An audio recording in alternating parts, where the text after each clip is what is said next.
conduzem suas vidas como cidadãos dos céus. Então, isso é algo que nós já falamos, mas vou relembrar de que você não se torna um bem-aventurado porque você é assim, ou faz isso, ou faz aquilo. Mas Deus nos vê como felizes porque nós vivemos como tais, como cidadãos dos céus, cheios do Espírito, e vivendo por isso, capacitados com o que precisamos para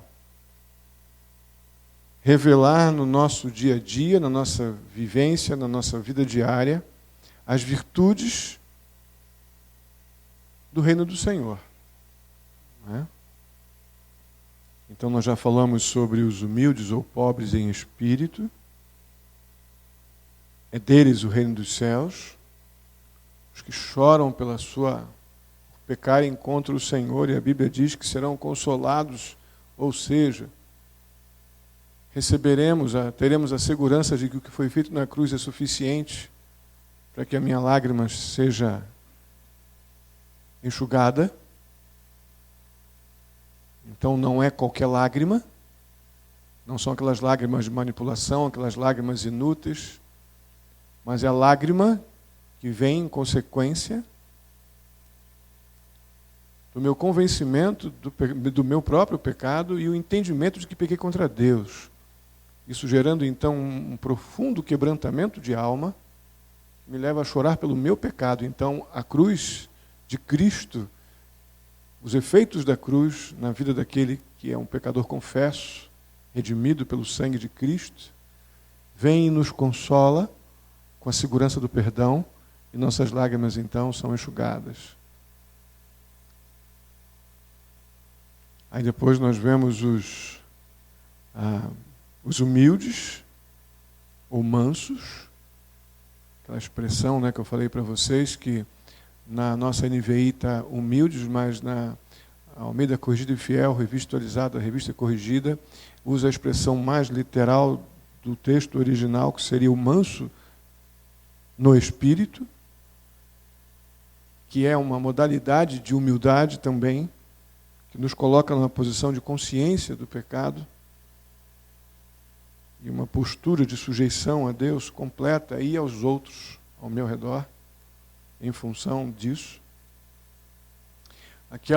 Tudo isso junto, todas essas virtudes espirituais ajuntadas, nos colocam numa condição de desejar intensamente e continuamente a justiça do Senhor. Então aquela sede, aquela fome de justiça, ao mesmo tempo que são saciadas quando nos encontramos com os benefícios da cruz, elas se renovam pelo nosso desejo de ter mais do Senhor, mais de Deus.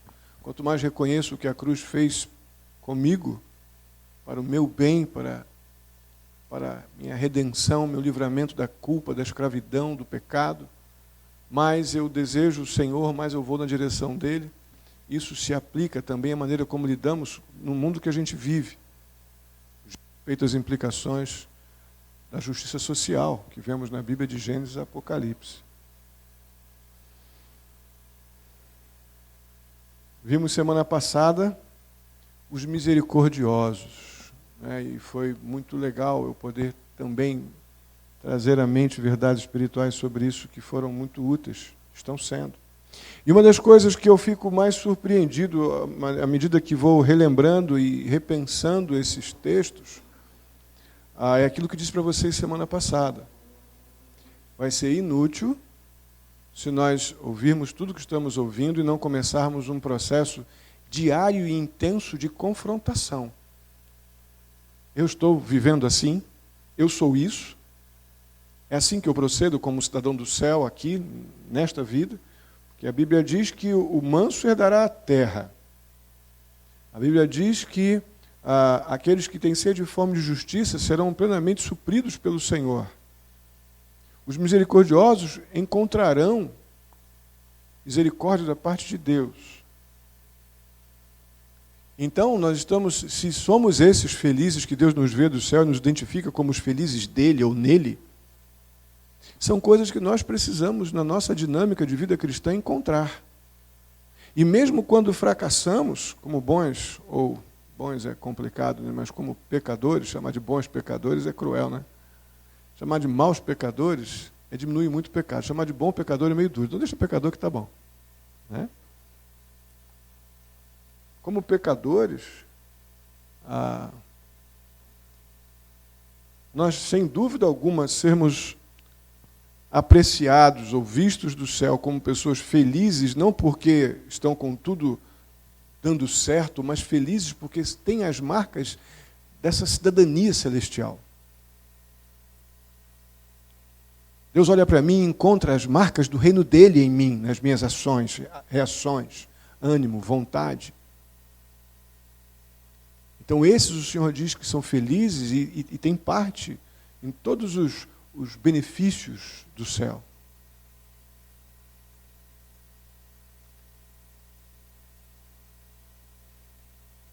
Jesus chama também de bem-aventurados no verso 8, os puros de coração, pois verão a Deus.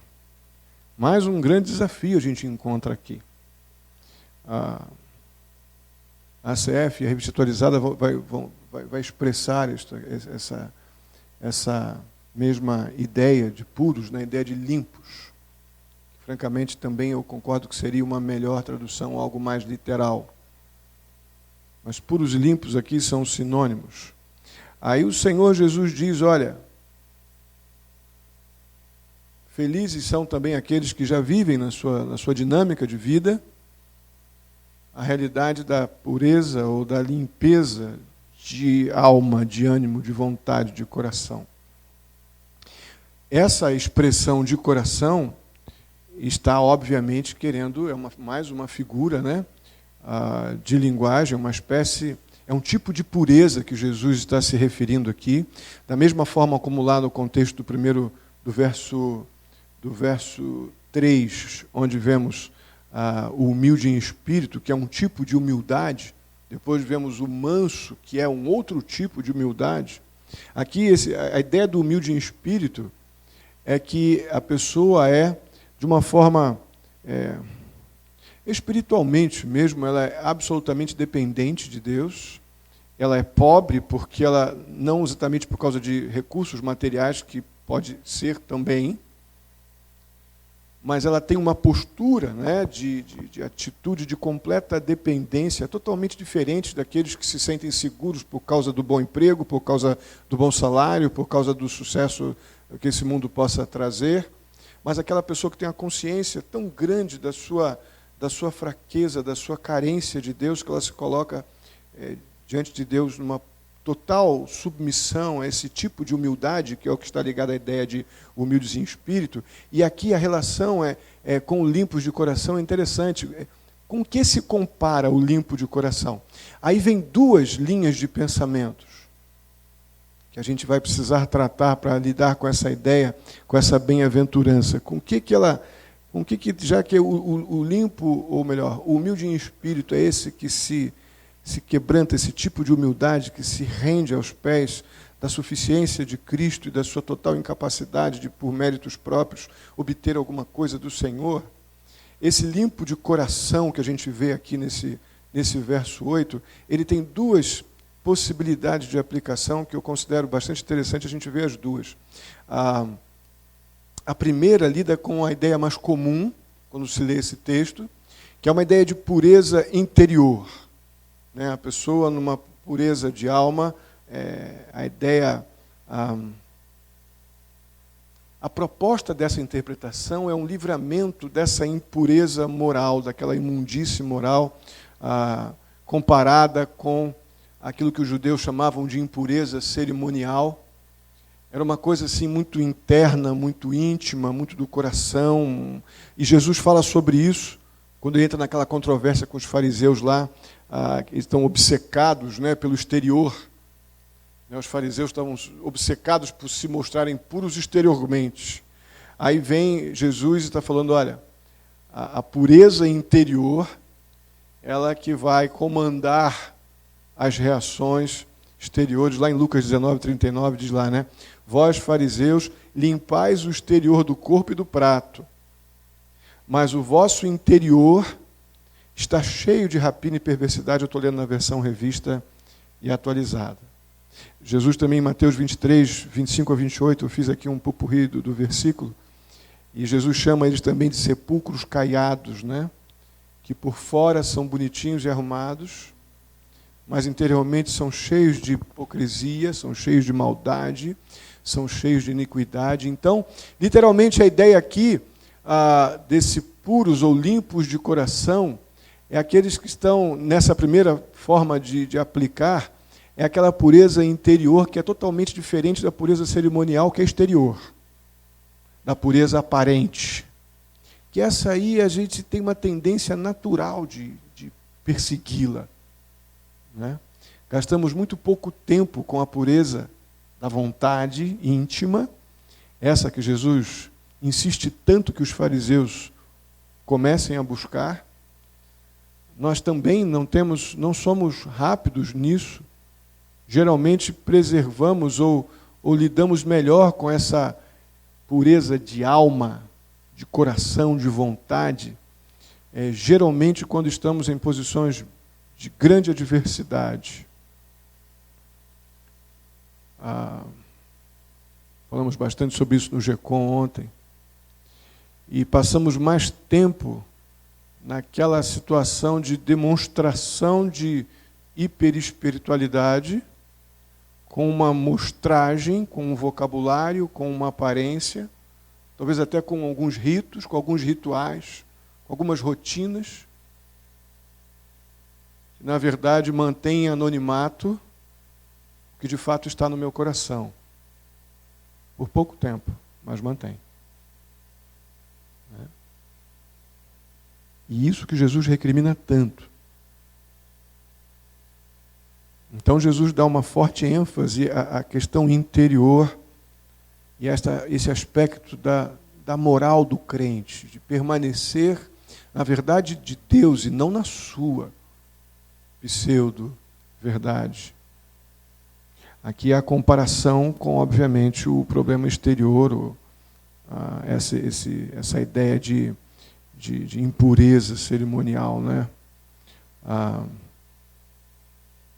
E aqui no Sermão do Monte, nós vemos que o Senhor Jesus, ele exige essa justiça interior. É uma exigência do cidadão do céu, um padrão moral de justiça estabelecido pelo Estatuto do Reino. Não é um padrão moral estabelecido pela nossa dinâmica de vida, pela sociedade que está impondo. Eu estava lendo um material hoje, onde o autor colocava, é o que eu tenho dito, mas como a sociedade está ditando o que a igreja vai pregar. Muitas igrejas não pregam mais o que eu estou pregando para os irmãos, pelo menos com essa direção. Eu tenho ouvido, num processo de quase flagelação pessoal, um programa de uma rádio evangélica de Itapira, que é uma coisa relativamente torturante em alguns momentos, mas eu me deparei com um conflito no carro, quando eu procurando estações ali para tentar ouvir alguma rádio local, alguma rádio evangélica, com alguma coisa interessante que a gente pudesse ouvir. E, de repente, eu passei por umas 3 ou 4 terríveis rádios que se identificam como evangélicas, mas de evangelho tem muito pouco, quase nada. E, de repente, eu me vi parado numa rádio aqui da cidade, numa musicazinha, numa bossa nova lá. Eu falei, puxa, isso aqui é melhor ficar com isso aqui tocando do que ouvindo essas rádios evangélicas. Aquilo me fez um mal, me deu uma agonia. Peraí. E voltei, aí desliguei o rádio, tive um tempo de digerir aquele mau momento meu ali, e voltei para uma dessas, que um pouco menos pior, e tenho ouvido essa rádio. Isso que é uma rádio Itapira. ver se eu lembro o nome dela. Deu, Alcione. Alcione não está aqui, né? Eu falei para o Alcione hoje, o nome da rádio é a Ideal, ou uma coisa assim.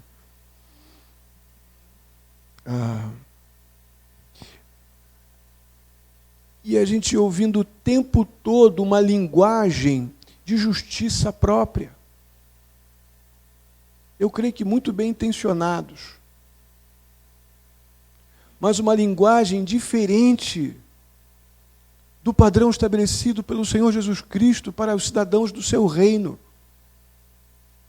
onde a justiça moral, a justiça do coração, a justiça da alma, ela é modelada pelas verdades da palavra de Deus e não pelas pinçadas da palavra de Deus. A pessoa, ela pinça aquele versículo e usa todo um cenário apenas para que aquele versículo ele dá aquele toque de Bíblia, que as pessoas insistindo, não, que é a genuína palavra de Deus que vai ser pregada, uma pequena gota de um texto isolado e toda uma situação de mundo social das pessoas ditando a hermenêutica ou a interpretação daquele texto de acordo com o contexto ditado pela sociedade, não pela própria Bíblia. Então nós estamos caminhando numa direção muito forte de passar a gostar disso.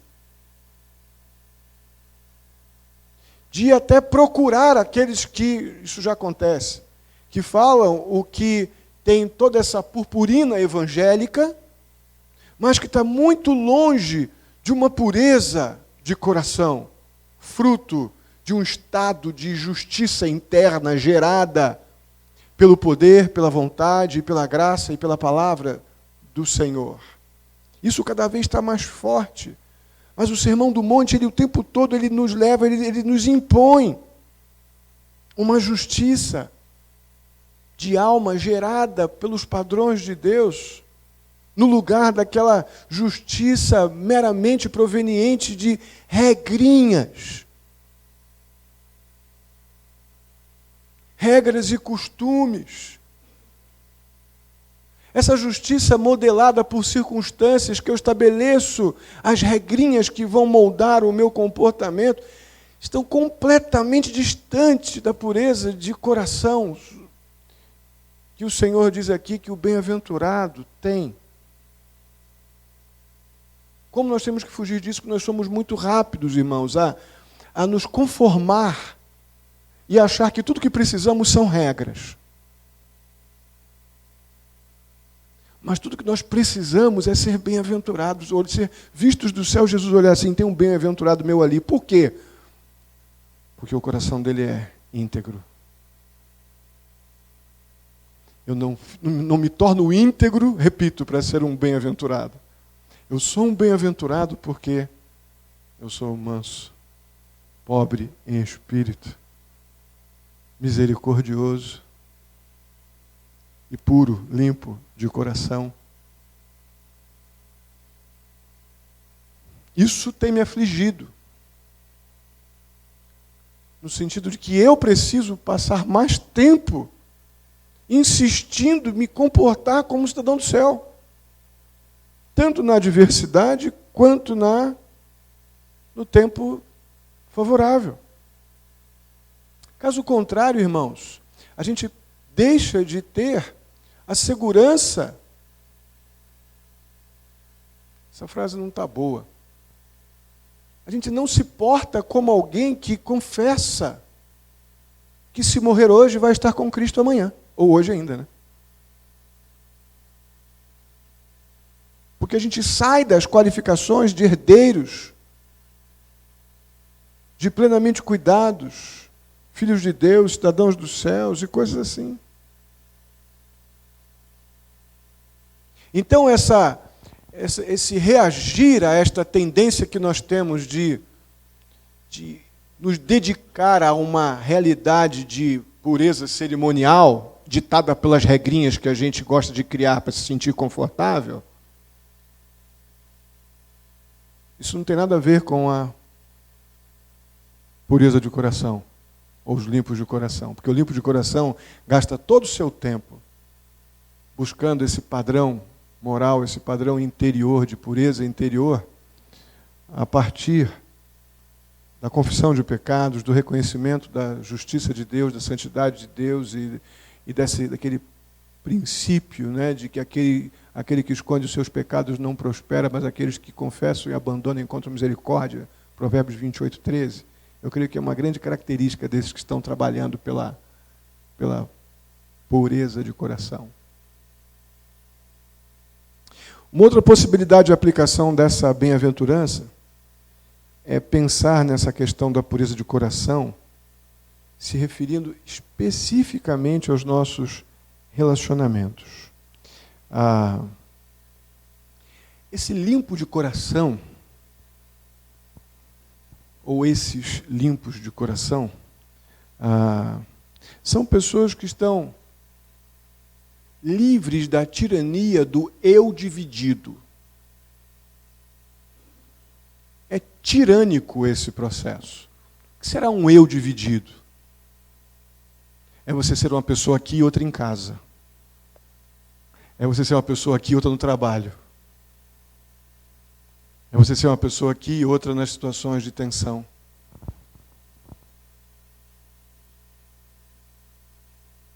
Eu creio que essa possibilidade, essa bem-aventurança, pureza de coração, ela nos livra.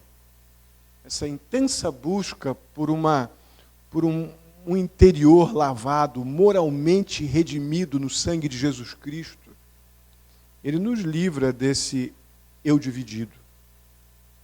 E nesse caso, o coração limpo se aproxima muito da ideia de um coração sincero. E essa palavra, ela mexe muito comigo.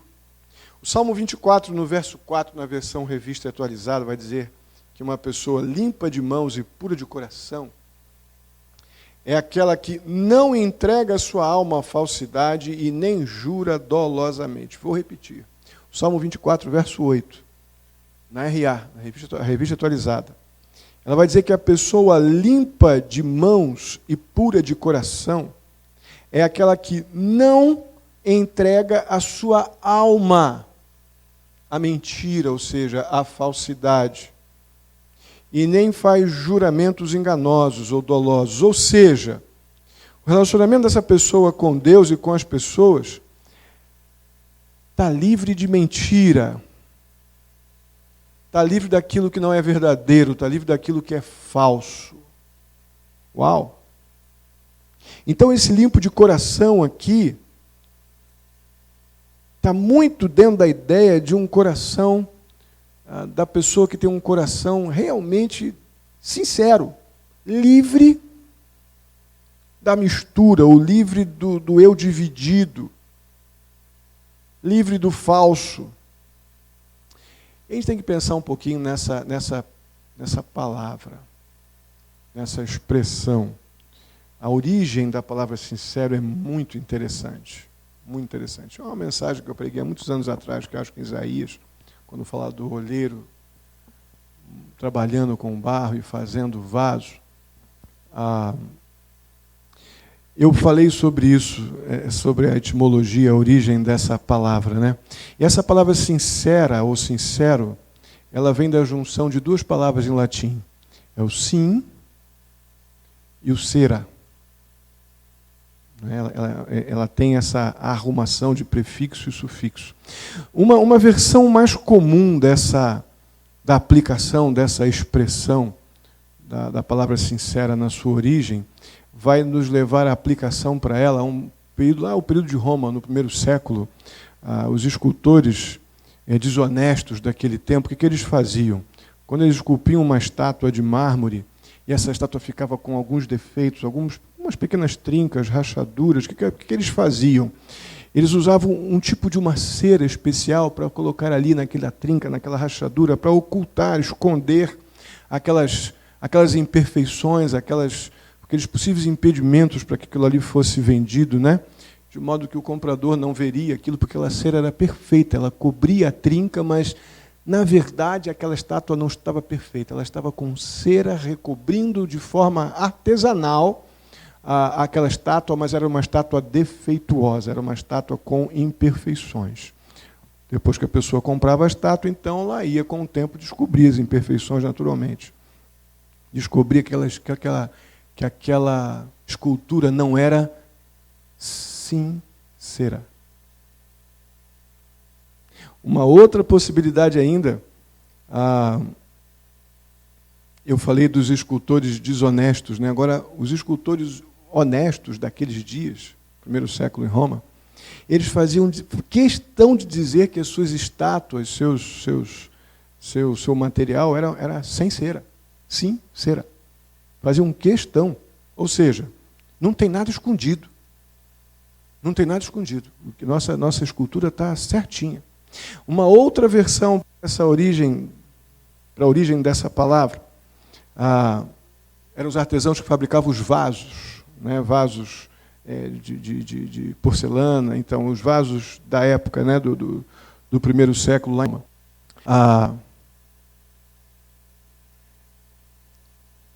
O vaso, eles costumavam fazer vaso de cera.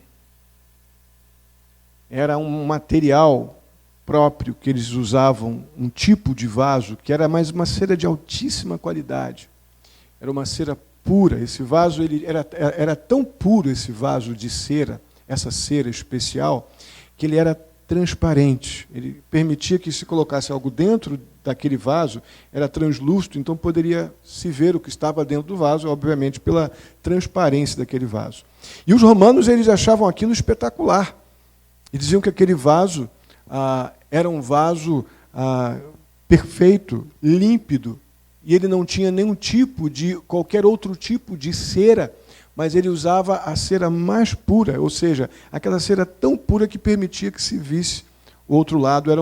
Eles chamavam também de sincera, sem a cera ruim, somente a cera boa que permitia que ele fosse visto, continuasse translúcido, mostrando o que está lá dentro.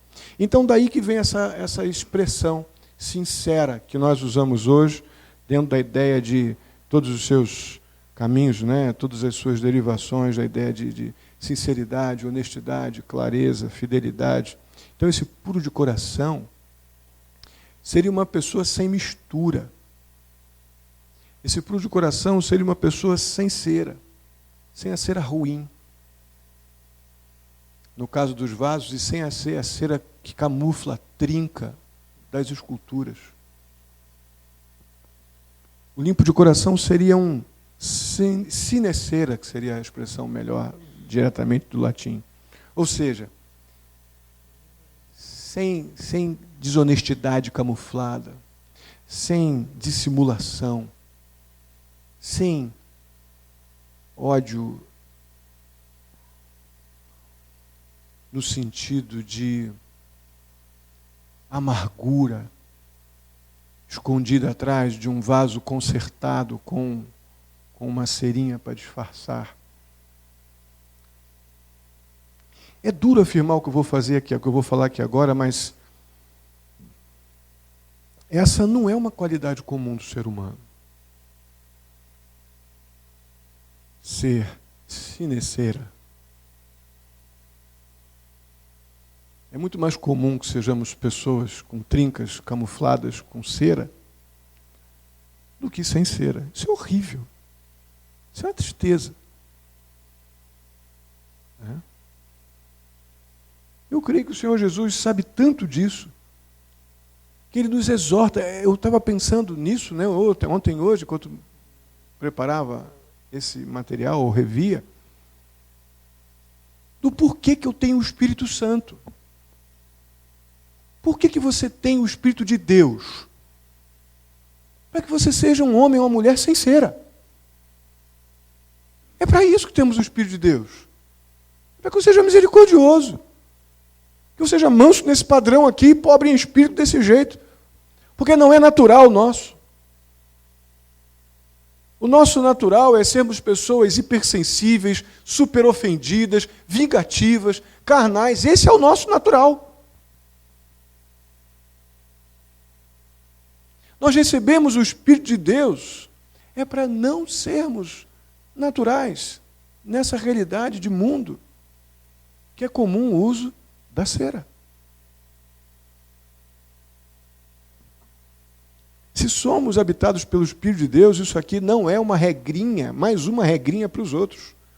Mas é o padrão da justiça de Deus que deve morar no meu interior, na minha mente, no meu coração, de uma tal forma que eu me empenho na total dependência do poder e do Espírito de Deus, porque apenas o meu empenho físico não vai resolver o problema, vai ser temporário. Os meus espasmos espirituais, eles vão ser temporários. Mas para que eu seja uma pessoa, um homem, uma mulher com o poder espiritual, aquele que vimos ontem, no domingo e ontem no GECOM, nós temos o Espírito Santo para vivenciar, desenvolver, praticar, experimentar, e quando olhados do céu, o Senhor olhar e ver, tem um bem-aventurado meu ali, tem um feliz meu ali, olha como é que ele age. Olha como é que ele se comporta, na alegria ou na adversidade.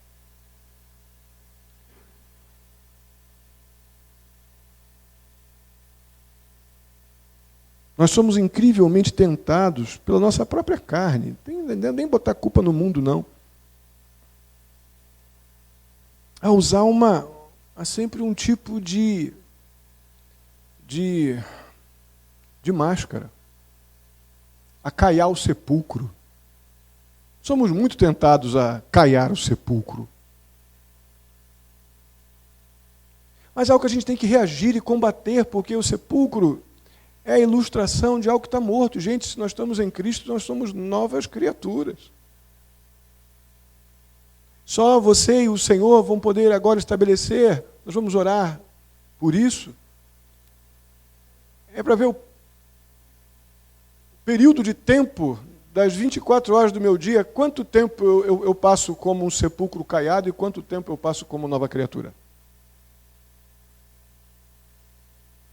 Nós temos que ser honestos, colocar isso como pecado aos pés da cruz e clamar que o Espírito de Deus nos dê a coragem para tomar decisões de fé, que aumente cada vez mais o tempo de exercício dessa nova criatura que está lutando contra o pecado, seu próprio pecado, mas está caminhando fortemente na direção de não ser uma pessoa que dedica tempo demais à pureza exterior.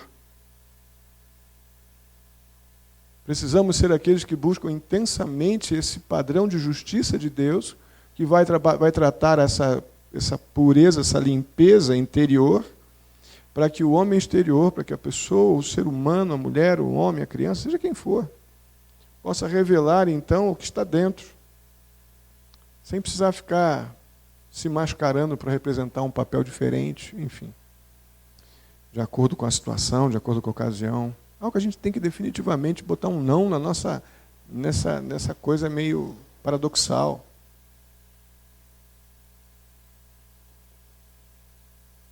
Na verdade, esse negócio de botar, como já disse, né? Esse negócio de a gente tentar expressar, né, uma pureza exterior, é o grande problema, é a essência da hipocrisia, tão combatida por Jesus, com os fariseus. É a essência. Por isso, meus irmãos, que nossa referência de pureza, ou seja, os sem mistura, os sem cera, é o nosso Senhor Jesus Cristo. É a nossa referência. Que mesmo entre nós, ele foi absolutamente limpo de coração. É a nossa referência. É ele que a gente tem que buscar. E o fato, que a grande implicação desse empenho nosso nesse sentido, é o que vem no final do verso 8. Por quê? Porque diz aqui no final do verso 8 que somente o limpo de coração, o que vai acontecer com eles? Oh!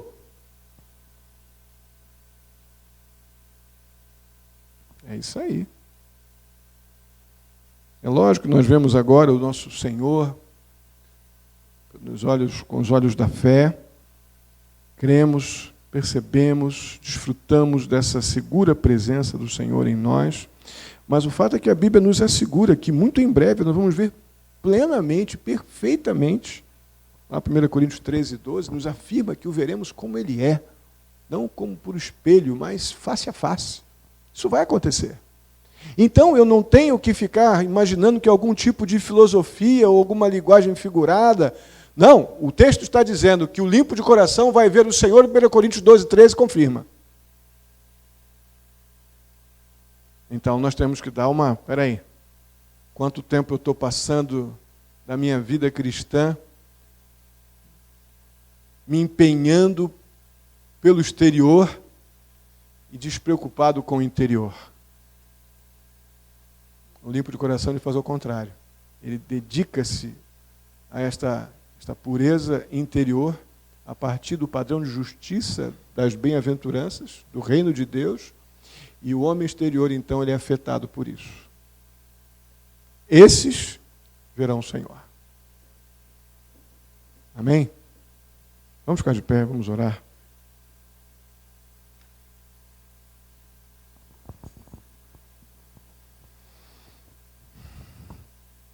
Santo e amado Deus, muito obrigado pela oportunidade, ó Deus, de lidar com essas afirmações bíblicas, com a mensagem ministrada pelo Senhor Jesus a nós, quanto a essa ética do reino, experimentado, vivido naturalmente pelo salvo, habitado pelo Teu Espírito. Não estamos lidando com algo utópico, não estamos lidando com algo que é para acontecer no céu. Estamos lidando com um padrão estabelecido pelo Senhor, que já deve ser parte da vida do salvo. Por isso o Senhor nos chama de felizes.